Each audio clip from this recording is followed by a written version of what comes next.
Good morning, students. Today I am going to start your second poem from your Flamingo textbook, page number 92. An elementary school classroom in a slum. Poet of this poem is Stephen Splendor. This poem, An Elementary School Classroom in a Slum, deals with the theme of social injustice and class inequalities. So, first, I will read about the poet Stephen Splendor. He was born on 1909, and unfortunately, we lost a great poet in the year 1995. He was an English poet and an essayist. He left University College, Oxford, without taking a degree and went to Berlin in 1930. Splendor took a keen interest in politics and declared himself to be a socialist and pacifist. Books of Splendor include poems of dedication, The Edge of Beginning, The Creative Element, The Struggle of the Modern, and an autobiography, World Within World. In an elementary school classroom in a slum, he has concentrated on the theme of social injustice and class inequalities. So, before going to the poem, I'm just going to have a brief summary what the poem just convey to the youth of today. The summary are based on 3 or 4 topics. The first is the school children of a slum. How the school children of a slum present a very pathetic picture in this poem. They have pale and lifeless faces, their disorderly hair are toned around like rootless wild plants. They are depressed and keep their heads down. Their growth is blocked and they are inherited the disease of their parents. They do have dreams. The sweet young boy sitting at the back of the dim class dreams of squirrel's game. He dreams of other interesting places different from his dull and drab classroom. Dull बिल्कुल जिसमें कोई interest नहीं है, बिल्कुल ही उनको attract नहीं करता, ऐसे क्लासरूम से वो बाहर की दुनिया में जाना पसंद करते हैं। वो स्क्विरल गेम्स कुछ अच्छे ओपन एयर में वो गेम्स खेलना चाहते हैं। यहाँ पर क्लासरूम वेंटिलेटेड भी नहीं है प्रॉपरली, इतनी ड्रैब क्लासरूम से ड्रैब एनवायरनमेंट है यहाँ पर। तो यहाँ पर जो बच्चा है, स्कूल चिल्ड्रन है स्लम के, वो क्या अपने मन के भाव हैं वो यहाँ पर पोएट जो है बड़े ही अच्छे तरीके से यहाँ पर डिस्क्राइब कर रहे हैं। स्टीफन स्प्लेंडर और क्या कहते हैं, इसमें क्या थीम है, दो जो मेन चीज़ है सोशल इनइक्वालिटी और इनजस्टिस, उसमें क्या कहते हैं, ये जो स्लम एरिया के जो चिल्ड्रंस हैं वो क्या हैं, ये they are like their faces are pale, they are just a part but they are not, they're a neglected part of the society. Their faces are pale, their hairs are torn, मतलब अनसुलझे बिल्कुल hairs भी जो है torn है, और उनके जो ऐसा लगता है जैसे कि जो अनवांटेड रूटलेस वर्ड्स यहाँ पर पोएम ने कहा है, एक वर्ड में इंडिकेट किया, हम पढ़ेंगे तो पता चलेगा। रूटलेस वर्ड्स हम कह सकते हैं हिंदी में हमारे खरपतवार, जो अनचाहे पौधे होते हैं जिन्हें हम कैसे उखाड़ कर फेंक देते हैं, ऐसे ही इस्लाम एरिया के चिल्ड्रंस हैं जिन्हें कोई इम्पोर्टेंस नहीं दी गई है यहाँ के लोगों के द्वारा। They are stunned figures with twisted bones, इन बच्चों के कई ऐसे जेनेटिकल डिसऑर्डर्स हैं, इनहेरिटेड डिजीज़ हैं जिनके कारण ये बच्चे पूरी तरह से पोषित नहीं हैं, पूरी तरह से इनका ग्रोन अप नहीं हुआ है। ये भी यहाँ पर बहुत अच्छे से पोएट ने डिस्क्राइब किया है। The poet thinks that the gap of the two worlds must be abridged, मतलब ये जो दो गैप है, दो तरह के जो समाज ने इनको बांटा है, ऐसा समाज जो अमीरों का, जो रिच पर्सन्स हैं उनके वर्ल्ड में इन लोगों की कोई एंट्री ही नहीं है, ये ब्लॉटेड है, मतलब ये उनके अंदर आते ही नहीं है, उनके दुनिया के अंदर इन्हें वंचित वर्गों में रखा गया है, इन स्लम चिल्ड्रंस को, स्लम एरियाज़ को। तो पोएट कितने अच्छे से इसको यहाँ पर पूरी तरह से डिस्क्राइब करते हैं इस पोएम में। ये इसकी थीम है कि बताना चाहते हैं each and everything what he wanted us to is just to get noticed these children. Those are the futures of the world here. Those are the futures of the country. They must breathe in a fresh and open air. They should be allowed to have full mental as well as physical development. ये यहाँ पर poet जो है ये message यहाँ पर इस poem के थ्रू कन्वे करना चाहते हैं इन स्लम एरियाज़ के चिल्ड्रंस के लिए.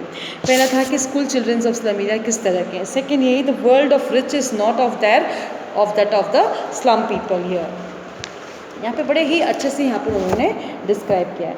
Nether literature nor the institution have anything to do with this unfortunate children.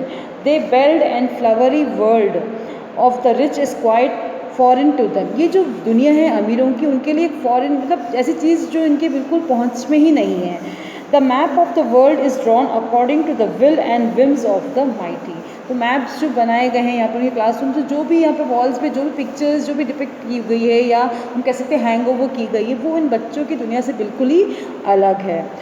Their world has no relation whatever with the world of the dirty slums. जो maps में इनमें hang हुई जो world's हमें describe की गई है वॉल्स में स्लम एरियाज़ के वो वर्ल्ड बच्चों की जो स्लम एरिया के बच्चों से बिल्कुल ही अलग है. उनसे कोई लेना देना ही नहीं है इन बच्चों का.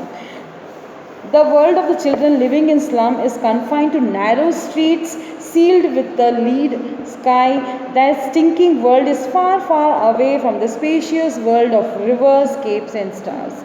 उनकी जो स्टिंकी बदबूदार हम कैसे तंग गलियाँ जो हैं ऐसी खूबसूरत दुनिया जो यहाँ पर उनके क्लासरूम में मैप्स के द्वारा दिखाई गई है. रिवर्स, केप्स, स्टार्स ये सब इन बच्चों की बिल्कुल ही पहुँच से बहुत बहुत कहीं बहुत दूर वो हैं.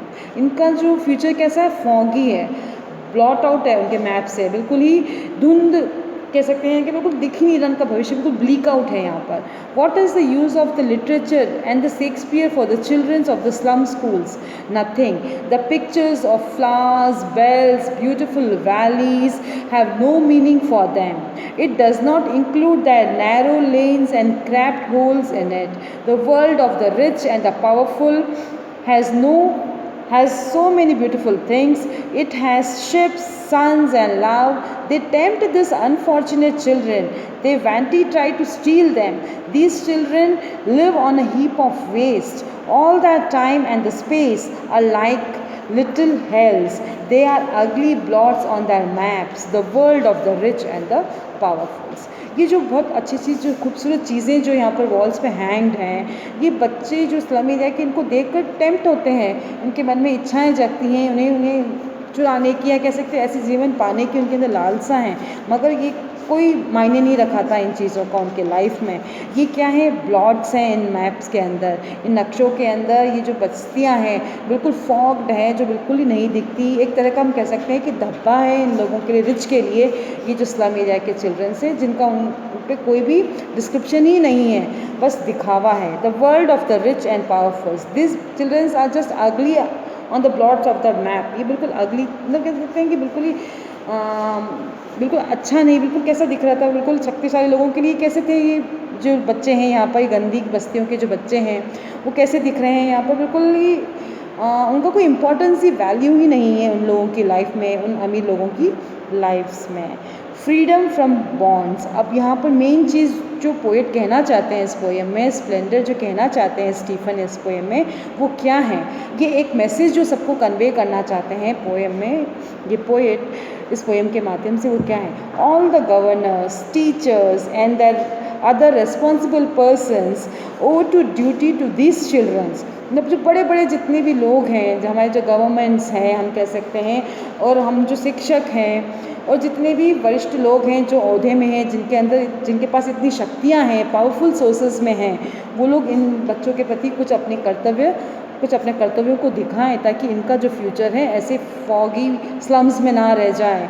वो भी बच्चे जो हैं अपनी जो काबिलियत है उन्हें दिखाने का उन्हें भी मौका मिले. They cannot have their own separate world. They are two different and distant worlds. They have to be abridged. Anything that binds the blocks, the progress of these slum children will have to be broken. जो चीज़ें उन्हें बांध के रखी हुई हैं उन्हें हम तोड़ना पड़ेगा, उन दूरियों को हमें ख़त्म करना पड़ेगा. Their world must not be confined to narrow lanes. उनकी दुनिया ऐसी तंग गलियों के अंदर रहकर ना रह जाए. और It must extend and expand to the vast golden coast of एजोर सी। मतलब इनकी दुनिया जो है इतनी एक्सपैंड हो जाए, इतनी जो हम कह सकते हैं इतनी गोल्डन जो राइजेस है, सन राइजेस है, इस तक अपार जो उनके लिए जितनी भी जो कह सकते हैं इन फ्यूचर उनको जो भी जितनी भी अपॉर्चुनिटीज़ मिले, वास्ट अपॉर्चुनिटीज़ इन बच्चों के लिए मिलनी चाहिए। जैसे कि वास्ट हम लैंड्स में सनशाइन्स को इतनी दूर तक हम देखें, इतनी वास्ट अपॉर्चुनिटीज़ इन बच्चों को भी मिलनी चाहिए। They will have to be given complete freedom to express themselves। उन्हें complete freedom देंगे, स्वतंत्रता देंगे, तभी वो अपने आप को एक्सप्रेस कर पाएंगे। The pages of books must open for them। Only those who have the warmth and strength of the sun create histories। और ऐसे ही बच्चे जिनके पास क्षमता है, योग्यता है, जो ऐसी जगहों पर रहते हैं, वही कुछ ना कुछ करके ज़रूर दिखा सकते हैं। एक तरह से हम कह सकते हैं, इसमें क्या कहना चाहते हैं पोएट कि जो इन बच्चों के अंदर जो ज्ञान है या जो भी हम कह सकते हैं, ये ऐसे ही बच्चे जो हैं वो इतिहास रचते हैं। ये हमने पहले भी देखा है हमारे हिस्ट्रीज़ में। तो हमें इन बच्चों के लिए ओपन स्पेस क्रिएट करना पड़ेगा। जिन लोगों के पास इतनी क्षमता है, इतनी ताकत है, इन बच्चों के लिए उन्हें ज़रूर कुछ करना चाहिए। एक मैसेज यहाँ पर पोएट जो हैं उन governors, teachers, powerful peoples, politicians of the society, उनको ये कन्वे करना चाहते हैं कि इन बच्चों को भी इतना ही फ्रीडम, इतना ही अपने एक्सप्रेशंस को फ्रीली डिलीवर करने का उन्हें भी एक अपॉर्चुनिटी ज़रूर मिलनी चाहिए। ये एक ब्रीफ एक कह सकते हैं एक समरी के तौर पे यहाँ पोएम को एक्सप्रेस किया है मैंने। हम लाइन वाइज पोएम जो है मेरे नेक्स्ट वीडियो में कंटिन्यू करेंगे। Thank you.